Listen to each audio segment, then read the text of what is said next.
তারা 14 জন ঢাকা রূপালী ব্যাংক ওখানে প্রবেশ করেছে টাকা নেওয়ার জন্য, এবং ওখানে যারা ব্যাংকের কর্মকর্তা ছিল তাদেরকে অস্ত্র থেকে টাকা দাবি করছে।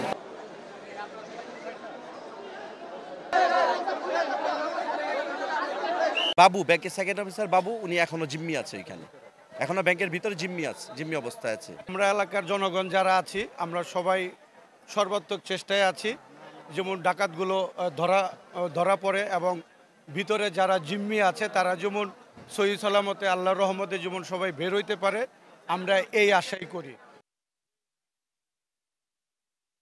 আমি তখন সাথে সাথে পাশে আমাদের মসজিদ আছে, চুনকুটিয়া বড় মসজিদের মজ্জেম সাহেব আমিনকে ফোন করি।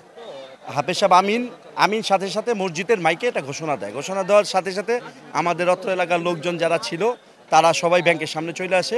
ওনাদেরকে অনেকভাবে টুপ দেওয়ার চেষ্টা করেছিলাম, বরং আমিই করেছিলাম। বলেছে এক শর্ত আছে, আমার গলায় 2টা টাইম বোমা বেঁধে দেবে, তারপর ওরা আমার সাথে আসবে। তো টাইম বোমা যে কোনো ফুটে গেলে তো আমিই মারা যাবো, তাহলে আমি ওই রিস্ক কেন নেবো? বলছি ঠিক আছে, আপনারা আপনার পথ দেখেন, প্রশাসনের পথ দেখুন।